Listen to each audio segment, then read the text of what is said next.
चलिए सिद्धांत प्रवेश का भाग 3 खंड बासे पाठ 3 ये आज अपन पढ़ेंगे।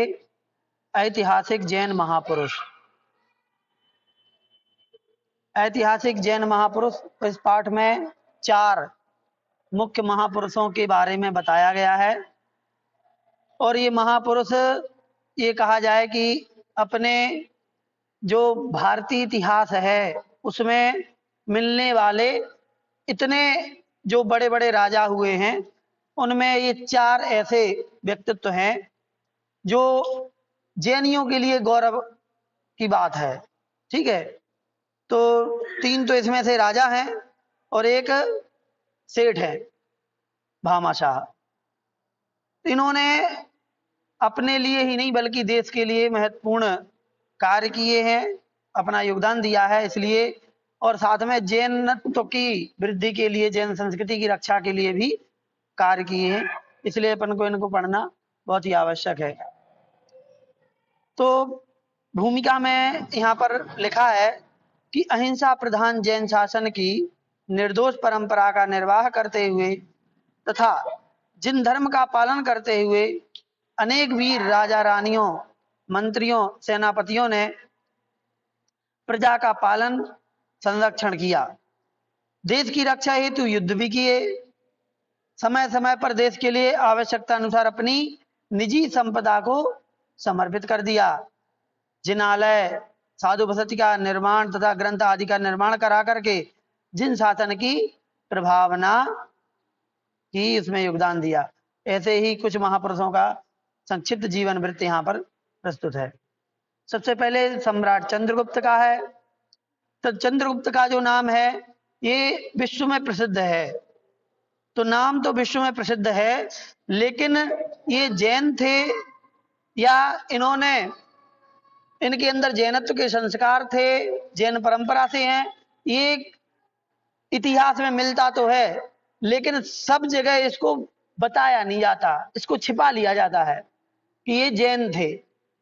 इनके पूरे स्वर्ण का वर्णन कर लिया जाएगा, लेकिन जब इतिहास पढ़ते हैं तो उसमें भी बताया जाता है कि अंत में चंद्रगुप्त ने, इनके गुरु आचार्य भद्रबाहु थे और इन्होंने श्रवण बेलगोला में संलेखना पूर्वक वर्णन किया। इस प्रकार से वर्णन तो मिलता है, लेकिन जितना अच्छे से किया जाना चाहिए इनका वर्णन वैसा नहीं किया जाता है जैनत्व को जोड़ करके। लेकिन और बाकी को तो छोड़िए, अपन लोगों को नहीं पता होता है, इसलिए ये चीज अपन लोगों को तो याद होना ही चाहिए कम से कम कि चंद्रगुप्त कौन थे। तो ईसा पूर्व 4वीं शताब्दी के अंतिम पाद में शक्तिशाली नंद वंश का उच्छेद करके मौर्य वंश की स्थापना करने वाले ये दोनों प्रधान नायक थे, चंद्रगुप्त और मंत्रीश्वर चाणक्य। ये दोनों ही प्रधान थे जो गुरु शिष्य थे। चाणक्य राजनीति विद्या विलक्षण एवं नीति विशारद ब्राह्मण पंडित था। चाणक्य जो थे वो ब्राह्मण पंडित थे और चंद्रगुप्त परम पराक्रमी एवं तेजस्वी क्षत्रिय वीर था। इस विरल मणि कांचन संयोग को सुगंधित करने वाला अन्य सुयोग यह था कि वह दोनों ही अपने अपने कुल परंपरा तथा व्यक्तिगत आस्था की दृष्टि से जैन धर्म के प्रबुद्ध अनुयायी थे। चाणक्य का जन्म ईसा पूर्व 375 के लगभग हुआ। चाणक्य गुरु थे तो चंद्रगुप्त के पहले हुए उनका जन्म, तो 375 के लगभग हुआ। माता का नाम चणेश्वरी और पिता का नाम चणक था। चणक के पुत्र होने से उनका नाम चाणक्य पड़ा। माता का नाम चणेश्वरी और पिता का नाम क्या? चणक। ये ब्राह्मण थे किंतु धर्म की दृष्टि से पाप भीरु जैन श्रावक थे। मतलब ब्राह्मण के घर इनका जन्म हुआ था, लेकिन आचार व्यवहार में इनके अंदर जैनत्व के संस्कार भी थे कि पाप से डरना, पापों से बचना, सात्विक प्रवृत्ति रखना। शिशु चाणक्य के मुंह में जन्म से ही दांत थे। यह देखकर लोगों को बड़ा आश्चर्य हुआ। इस लक्षण को देख भविष्य वक्ता ने इसे एक शक्तिशाली नरेश होना बताया कि आगे चल के एक शक्तिशाली राजा होंगे। ब्राह्मण चणक श्राव कोचित क्रिया करने वाला था, संतोषी वृत्ति का धार्मिक व्यक्ति था, और वैसे ही उसकी उनकी सहधर्मिणी भी थी, पत्नी मतलब। राज्य वैभव को वे लोग पाप और पाप का कारण समझते थे, इसलिए चणक ने शिशु के दांत उखड़वा दिए। जैसे उनको पता चला कि ये राजा बनेंगे, तो नहीं कि राजा वाजा नहीं बनवाना हमको, है ना, तो ये दांत है इसी कारण से इनकी ऐसी भविष्यवाणी हुई है, तो हम एक काम कर रहे थे, दांत ही उखड़वा दे रहे। तो दांत तो उखड़वा दिया। इस पर साधुओं ने भविष्यवाणी की कि अब वह स्वयं राजा तो नहीं बनेगा, लेकिन अन्य व्यक्ति के माध्यम से राजशक्ति का उपभोग और संचालन करेगा। बड़े होने पर तात्कालिक ज्ञान केंद्र तक्षशिला तथा उसके आसपास निवास करने वाले आचार्यों से चाणक्य ने शिक्षण प्राप्त किया। तीक्ष्ण बुद्धिमान होने से समस्त विद्याओं में, शास्त्रों में वह पारंगत हो गया। धनहीनता से पीड़ित चाणक्य पाटलिपुत्र के राजा महापद्म के पास पहुंचा। कौन? चाणक्य। अब चूंकि वो गरीबी परिवार से थे, तो और तो कोई काम था नहीं, इसलिए वो राजा महापद्म के पास पहुंचे और अपनी विद्वत्ता से उसने राजा को प्रभावित किया एवं दान विभाग के प्रमुख पद को प्राप्त कर लिया, एक पदाधिकारी बन गए। किन्हीं कारणों से राजपुत्र के द्वारा किए गए अपमान से क्षुब्ध एवं कुपित होकर चाणक्य ने भरी सभा में नंद वंश के समूल नाश की प्रतिज्ञा की और पाटलिपुत्र का परित्याग कर दिया। जो लौकिक कथाएं आती हैं और इनके ऊपर कई संस्कृत के नाटक बने हुए हैं, बड़े बड़े पुराने हैं। मुद्रा राक्षसम एक चाणक्य का नाटक बना है, और भी कई इनकी कहानियां, कथाएं, नाटक हैं। तो ये इतिहास में आता है कि इन्होंने क्या किया था कि जब इनके पुत्र ने इनका अपमान किया, तो भरी सभा में ये जो अपनी चोटी रखते थे बड़ी भारी, उस चोटी को खोल दिया था और चोटी खोल करके ये प्रतिज्ञा ली थी कि जब तक समूल नंदवंश का नाश नहीं कर देंगे तब तक ये चोटी नहीं बांधेंगे। और फिर क्या किया था कि एक पेड़ था, उस पेड़ की जड़ पे ये छाछ डाल रहे थे, है ना। तो जब इनसे पूछा गया कि ये क्यों कर रहे हैं, कि इस पेड़ को ना, इस पे हम छाछ डाल रहे हैं और छाछ डालने से ये पेड़ धीरे धीरे सूख जाएगा, जड़ से नष्ट हो जाएगा, और यही नंदवंश का होना है। तो ऐसे करके उन्होंने अपनी पूरी बुद्धिमत्ता से नंदवंश को समाप्त किया। और फिर अब चूंकि वो वहां से निकल गए, पाटलिपुत्र को त्याग दिया था, और घूमते घूमते वह मयूर ग्राम पहुंचे। वहां के मुखिया की इकलौती लाडली पुत्री गर्भवती थी। उसी समय उसे चंद्रपान करने का विलक्षण दोहला हुआ। चंद्रपान मतलब चंद्रमा को पीना है। अब वो चंद्रमा कैसे पिएंगे? विलक्षण मतलब अद्भुत, दोहला जो गर्भवती स्त्रियों को उठता है, वो उनको हुआ, जिसके कारण घर के लोग चिंतित थे कि अब इसको कैसे पूरा करें। भाई बाकी तो सब ठीक है, जी कैसे पूरा होगा? तो चाणक्य ने उसके दोहले को शांत करने का आश्वासन दिया और यह शर्त रखी कि यदि लड़का हुआ तो उस पर मेरा अधिकार होगा और जब चाहे उसे ले जाऊंगा। अन्य कोई उपाय ना देख करके वो शर्त मान ली गई। चाणक्य ने एक थाली में, अब इनने अपनी बुद्धि चलाई, तो एक थाली में जैसे बच्चों को अपन कहते कि ये है चंद्रमा, ऐसे ही उनके साथ किया कि थाली रख करके चंद्रमा के सामने नीचे, और उसमें चंद्रमा का प्रतिबिंब दिखा करके और वही पानी उनको पिला दिया और कह दिया, और उसे भी विश्वास दिला दिया कि तुमने चंद्रपान कर लिया। उसका दोहला ठीक हो गया। कुछ दिनों बाद मुखिया की पुत्री ने एक पुत्र रत्न को उत्पन्न किया जिसका नाम चंद्रगुप्त रखा गया। यह घटना ईसा पूर्व 345 के आसपास की है। विशाल साम्राज्य के स्वामी, 45 मतलब 30 वर्ष के हो गए चाणक्य तब। विशाल साम्राज्य के स्वामी नंद वंश को नष्ट करना हंसी खेल नहीं था, क्यों बहुत बड़ा हाँ था पूरा राज्य साम्राज्य उनका। चाणक्य यह जानता था, फिर भी धुन का पक्का था, अतएव धैर्य के साथ अपनी तैयारी में संलग्न हो गया। अपने कई वर्ष उसने धातु विद्या की सिद्धि एवं स्वर्ण आदि धन एकत्रित करने में व्यतीत किए। 8-10 वर्ष बाद उन्हें पुनः चाणक्य उसी मयूर ग्राम में आया। वहां पर उसने खेल खेलते हुए कुछ बालक को देखा। कौतुकवश वह उनके खेल को देखने लगा। एक बालक के अभिनय से वह अत्यंत आकृष्ट हुआ। पास जाकर उसने उस बालक को राजा बनने योग्य लक्षणों से युक्त पाया। तब मित्रों से उसका पता पूछने पर ज्ञात हुआ कि यह तो वही मुखिया का नाती चंद्रगुप्त है जिससे पहले बात हुई थी। तब अत्यंत प्रसन्न होता हुआ माता पिता को अपने वचनों का स्मरण करा करके राजा बनाने के उद्देश्य से ले गया। कौन ले गया? चंद्रगुप्त। उस बालक को, चंद्रगुप्त को चाणक्य ले गए। कई वर्षों तक उसने चंद्रगुप्त को विविध अस्त्र शस्त्रों के संचालन, युद्ध विद्या, राजनीति, अन्य उपयोगी ज्ञान विज्ञान तथा सभी शास्त्रों की समुचित शिक्षा दी एवं धीरे धीरे युवा वीर साथी जुटा लिए। जैसे जैसे ये बड़ा होता गया वैसे ही और लोग भी इकट्ठे करते रहे। ईसा पूर्व 325 के लगभग चाणक्य के पथ प्रदर्शन में चंद्रगुप्त ने मगध राज्य की सीमा पर अपना एक छोटा सा स्वतंत्र राज्य स्थापित कर लिया। सीमा पर बिल्कुल किनारे। कुछ दिनों पश्चात उसने छद्मवेश में नंदों की राजधानी पाटलिपुत्र में प्रवेश करके आक्रमण कर दिया।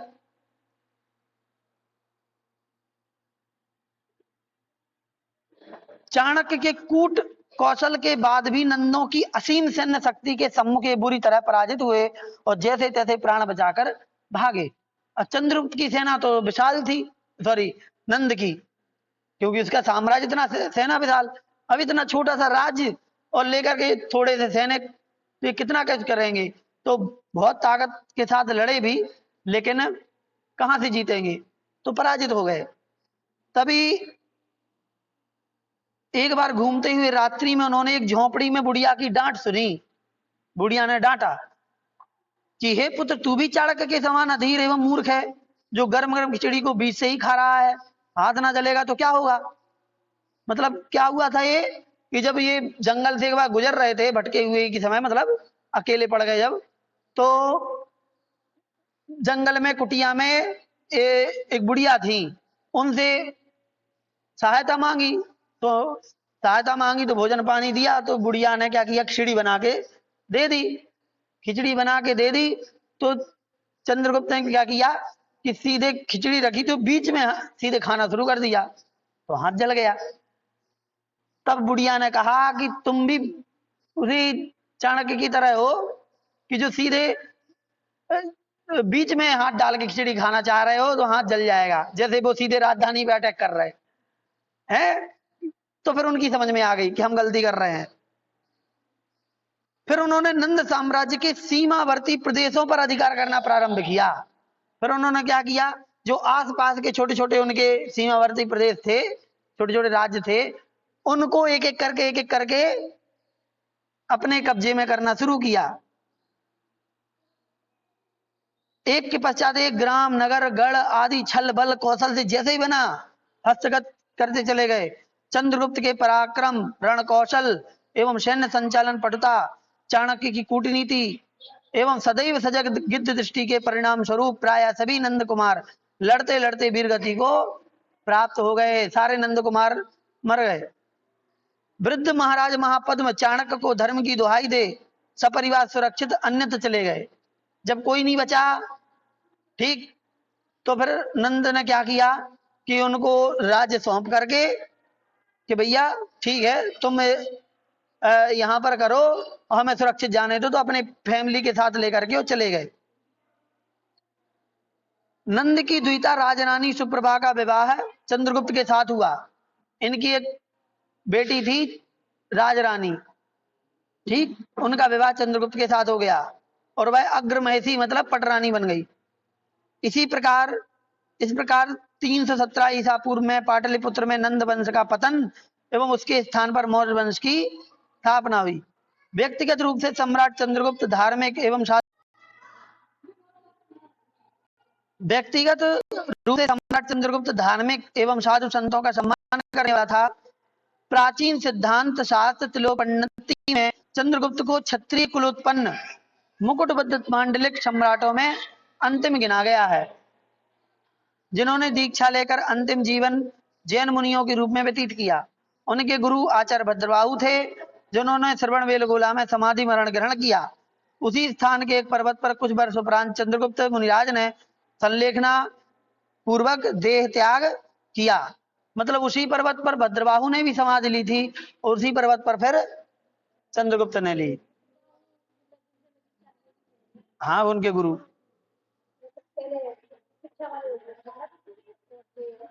हाँ, वे तो चाणक्य वैसे गुरु थे, ये फिर इन्होंने इनके धार्मिक गुरु थे, मतलब हाँ दीक्षा गुरु थे। आचार्य भद्रबाहु वही है, भद्रबाहु संहिता जिन्होंने लिखी। जब वो श्वेतांबरों का विभाजन हुआ, जब ना भद्रबाहु महाराज के समय तो हुआ, नहीं पता आप लोगों को?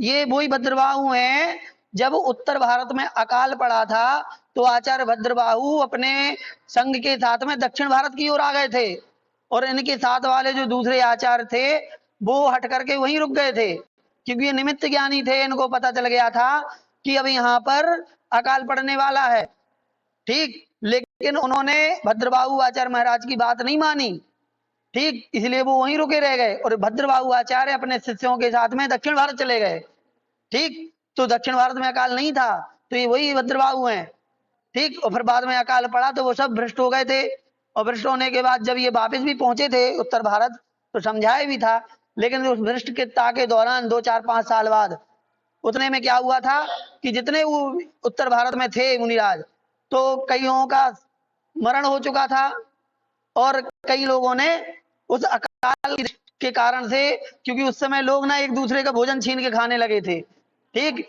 और मुनिराज को देखते ही पता चल जाता था कि ये जहां होंगे वहां खाना जरूर मिलेगा, क्योंकि ये इनको जरूर भोजन कराएंगे लोग। तो इसलिए इस डर से उन्होंने कपड़े पहनने चालू कर दिए सफेद, और फिर वो अपने हिसाब से करने लगे थे, घरों में आके खाने लगे थे। तो फिर वैसे ही परंपरा उनकी आगे चल गई, और फिर आगे वैसे ही उन्होंने कर लिया, तो श्वेतांबर मत हो गया वहां से, ठीक है। हाँ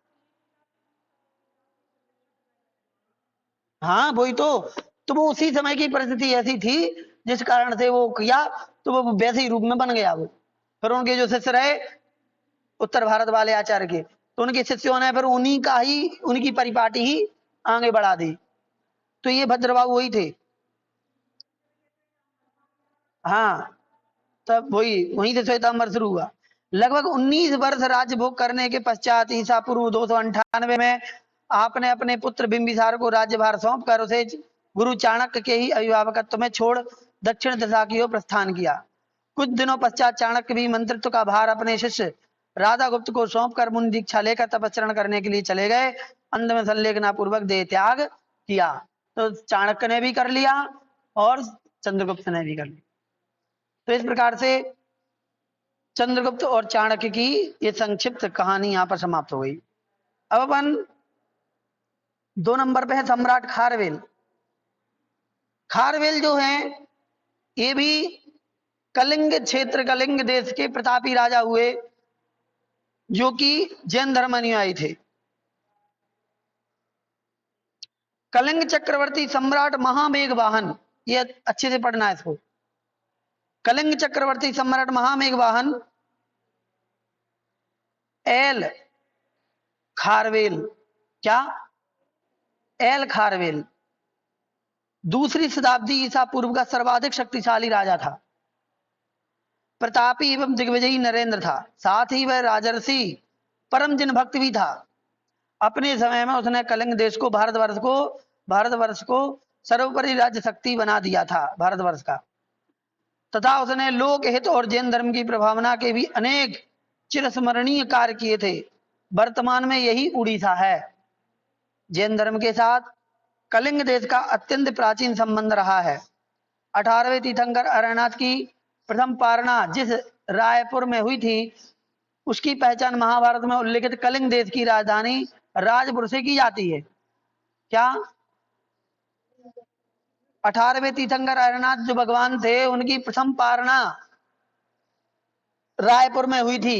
रायपुर जो अभी राजपुर कहलाता है, अभी नहीं, महाभारत में उसको राजपुर के नाम से जाना बताया गया है महाभारत में। ठीक, तो वो रायपुर जगह थी, वो कलिंग देश की राजधानी बताई गई है, राजपुर महाभारत में। वो स्थान को चिन्हित करवा रहे हैं, हाँ, कि जो राजपुर है वो राजधानी थी कलिंग की, इसका वर्णन महाभारत में भी आता है। और इस जगह पर 18वें तीर्थंकर अरयनाथ भगवान की पारणा हुई थी, प्रथम पारणा, प्रथम स्थली है वो। यहाँ तीर्थंकर पार्श्वनाथ तो महावीर स्वामी का भी पदार्पण हुआ था। खारवेल का जन्म ईसा पूर्व 190 के लगभग हुआ था, मतलब ईसा के भी 190-200 साल लगभग पहले। 15 वर्ष की आयु में उसे युवराज पद प्राप्त हुआ और 24 वर्ष की आयु में राज्याभिषेक हुआ। दादा क्षेमराज के समक्ष ही पिता वृद्धिराज की मृत्यु हो गई थी।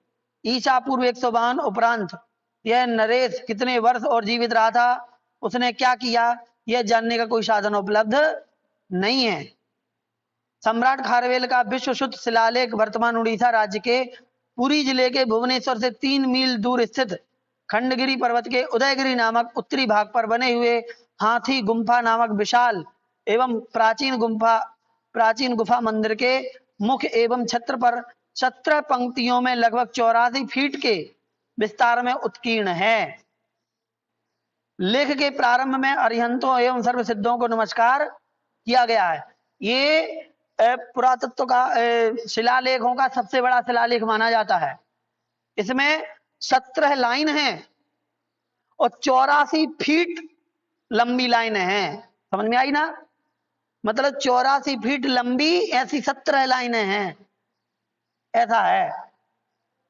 उदयगिरी, खंडगिरी के उदयगिरी गुफा में है, ये खंडगिरी पर्वत है, उदयगिरी गुफा का नाम है, तो अपन खंडगिरी उदयगिरी बोलते हैं। तो कभी इस साइड का भी अपन लोग क्या है कि शिखर जी तो कई बार चले जाते हैं, लेकिन उस तरफ नहीं जाते अपन लोग, तो उस तरफ भी जाना चाहिए और वहां के भी अपन को जानना चाहिए। और अब उसकी पहचान कैसी बनी, तो सबसे पहले उन्होंने अरहंत और सिद्धों को नमस्कार किया है मंगलाचरण के स्वरूप में। शिलालेख के अनुसार राज्यकाल के 13वें वर्ष में इस राजर्षि ने सुपर्वत विजय चक्र में स्थित कुमारी पर्वत पर अपने राजभक्त प्रजाजनों द्वारा पूजे जाने के लिए उन अरहंतों की पुण्य स्मृति में निषद्धिकाएं निर्माण कराई थी, छोटी छोटी सी, मतलब रुकने का स्थान, कुटीर टाइप का, कुटिया टाइप की है, निषद्धिकाएं लिखा है।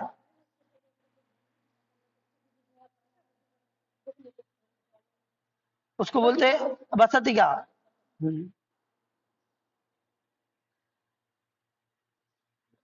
निषद्धिकाएं निर्माण कराई थी, जो निर्माण लाभ कर चुके थे। तपोधन मुनियों के आवास हेतु गुफाएं बनवाई, स्वयं ने उपासक के व्रत ग्रहण किए और अरहन मंदिर के निकट उसने एक विशाल मनोरम सभा मंडप तपोधन मुनियों के आवास हेतु गुफाएं बनवाई, स्वयं ने उपासक के व्रत ग्रहण किए, अरहन मंदिर के निकट उसने एक विशाल मनोरम सभा मंडप बनवाई, जिसके मध्य में एक बहुमूल्य रत्न जड़ित मानस्तंभ में स्थापित कराया, महामुनि सम्मेलन भी कराया और द्वादशांग श्रुत का पाठ कराया था।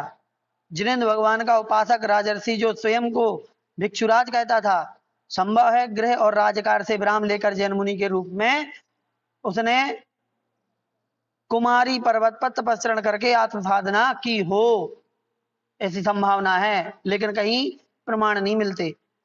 पूर्व काल में नंद राजा द्वारा ले जाई गई कलिंग जिन प्रतिमा को राजा खारवेल ने मगध पर विजय करके अपने शासन के 200-250 वर्ष पूर्व वहां की प्रसिद्ध आदिनाथ भगवान की प्रतिमा को पुनः वापस लाया था।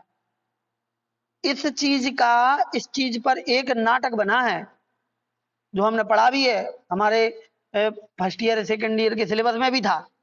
खारवेल का पूरा नाटक पढ़ा, उसमें ये भी आया कि प्रतिमा को लेने के लिए उसने चढ़ाई करी थी मगध पे, लेकिन उसमें ये नहीं लिखा कि वो जैन प्रतिमा थी। वो वहां सिर्फ ये आया कि अपने कुल देवता की प्रतिमा, ऐसा। तो जो चूंकि जो अजैन लेखक हैं वो कभी वो जानते हुए भी उस चीज को छिपा देते हैं, क्योंकि विद्वान है वे, लिखने वाले भी ऐसे थोड़ी हैं, वे जानते हैं कि यहाँ हम लिख देंगे तो वो प्रमाण बन जाएगा। तो ऐसे छिपा छिपा कर कितने सारे प्रमाण इन्होंने वो कर दिए हैं। तो भगवान आदिनाथ भगवान की प्रतिमा थी वो। अब तीसरे नंबर पे है वीर मार्तंड चामुंडराय। चामुंडराय कौन? ये वही चामुंडराय जिन्होंने बाहुबली भगवान की प्रतिमा स्थापित कराई। गंग नरेश जगदेक वीर धर्मावतार राजमल्ल का महासेनापति चामुंडराय था। हाँ, गंग नरेश जगदेक वीर धर्मावतार राजमल्ल, उनके महासेनापति चामुंडराय। वह बड़ा वीर योद्धा, परम जिनेन्द्र भक्त, कन्नड़, संस्कृत, प्राकृत भाषा विद्वान,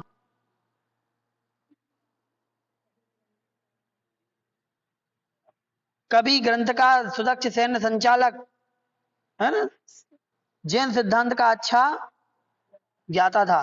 अपनी सूरवीरता, साहस और पराक्रम के कारण उसने बड़ी ख्याति अर्जित की।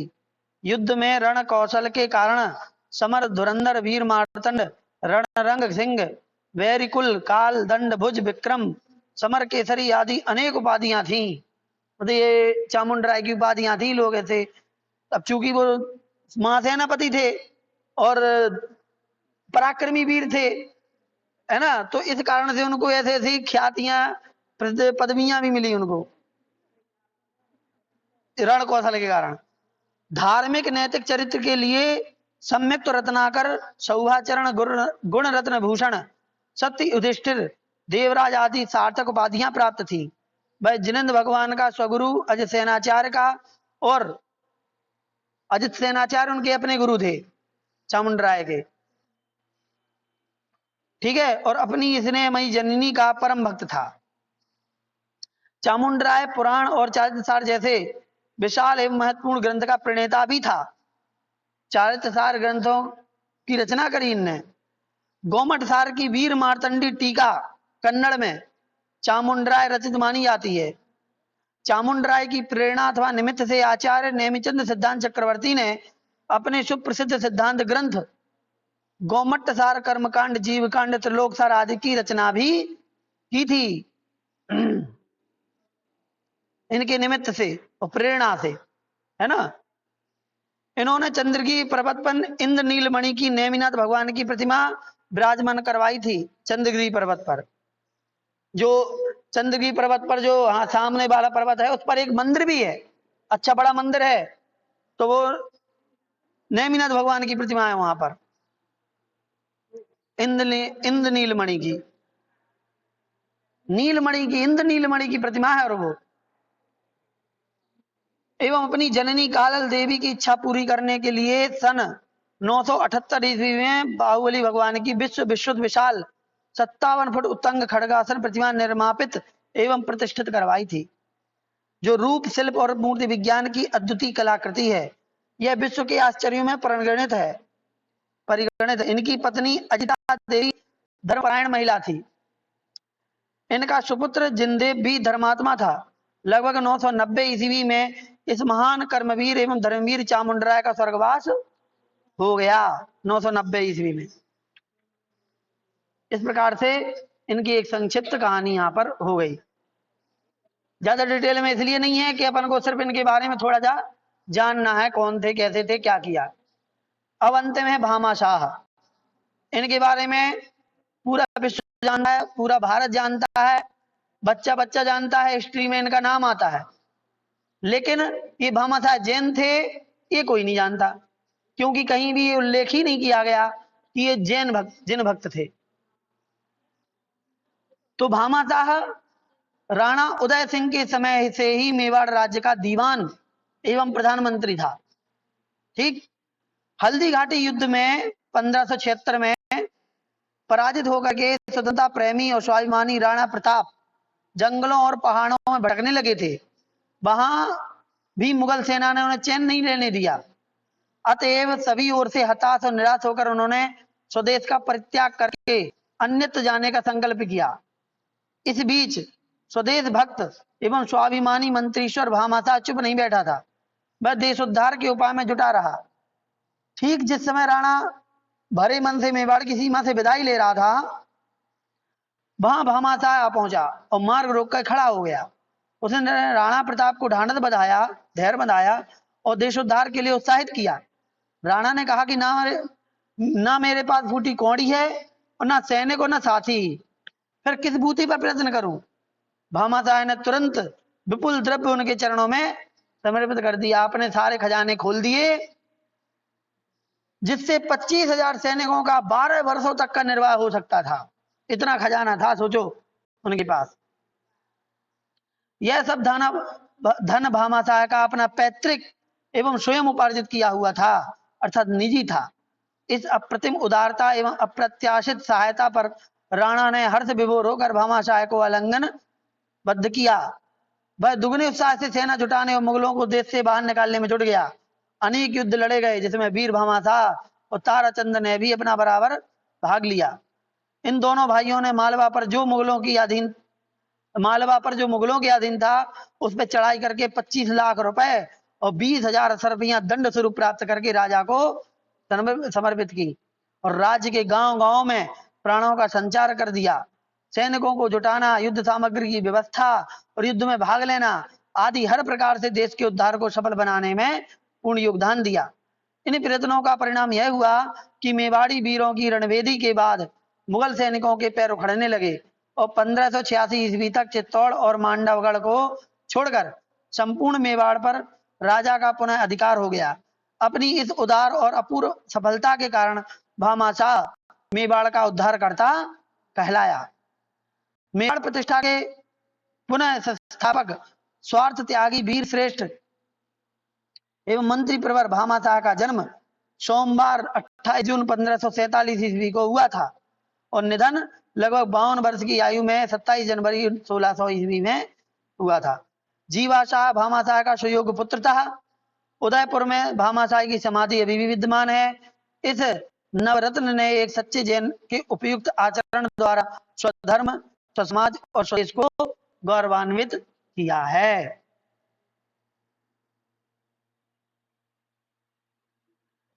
अब अच्छा, ये काम हुआ कि इनके प्रयत्नों से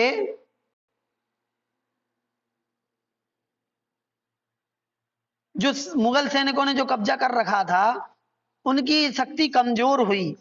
ठीक, तो 1586 ईस्वी तक चित्तौड़गढ़ और मांडवगढ़ को छोड़ करके बाकी स्थानों पर मेवाड़ का राजा का पुनः अधिकार हो गया था। मतलब चित्तौड़गढ़ पर तो नहीं कर पाए थे वापस अधिकार और मांडवगढ़ पर, लेकिन बाकी आसपास के क्षेत्र पर उन्होंने वापस कब्जा कर लिया था।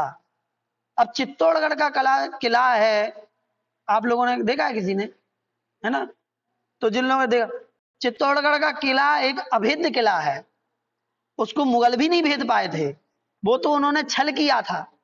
छल के कारण से, और चूंकि इनकी सेना, उन्हें 6 महीने तक उसको घेर करके और वहां डेरा ही डाल लिया था, तो भी नहीं कुछ कर पाए, 2 बार आना पड़ा था उसके लिए। और फिर छल के कारण से फिर उन्होंने वो चित्तौड़गढ़ में कब्जा किया था, ऐसे नहीं कर पाए थे। इसलिए जब इनकी बारी आई तो फिर ये भी नहीं कर पाए, क्योंकि फिर तो वो और चालाक हो गए, शातिर हो गए, इसलिए बड़ा कठिन काम हो गया था। तो चित्तौड़गढ़ पे तो नहीं कर पाए, लेकिन बाकी जो आसपास के थे उसको वापस हथिया लिया था।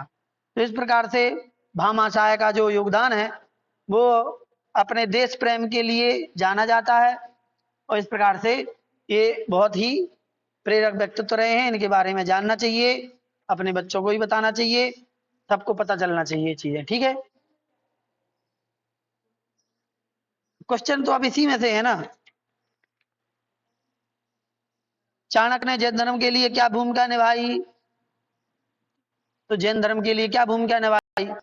उन्हें चंद्रगुप्त को तैयार किया, और पापों से बचते हुए सबसे पहले तो स्वयं का जीवन चलाया और चंद्रगुप्त को रण कौशल इत्यादि सिखा करके और उसमें उसको एक राजा बनाया और एक एक अच्छा राजा बनाया। सबसे बड़ी बात यह है, नंद तो चंद्रगुप्त को राजा बनाया, एक अच्छा राजा। नंद एक वैसा राजा था, मतलब प्रजा का प्रेमी, प्रजा वत्सल नहीं था, वो तो केवल एक क्रूर टाइप का था। सम्राट खारवेल ने क्या क्या निर्माण कराया था, खंडगिरी, उदयगिरी गुफाओं में। इसमें देखो एक एक चीज आपको पढ़ना पड़ेगा कि पहले शिलालेख लिखाया, फिर वहां पे बसतिकाएं बनवाई, निषद्धिकाएं बनवाई, गुफाएं भी बनवाई मुनियों के लिए। वीर मार्तंड चामुंडराय के अन्य नाम कौन कौन से हैं, तो वो नाम उसमें लिखे ही हैं। भामाशाह मेवाड़ का उद्धारकर्ता क्यों कहलाया, क्योंकि उन्होंने अपना खजाना खोल दिया था। बताओ आप क्या किया भामाशाह ने, भामाशाह ने क्या किया? खजाना खोल दिया, अपना सारा खजाना दे दिया था। इतना खजाना था, 25,000 सैनिक 12 वर्ष तक कर सकते हैं।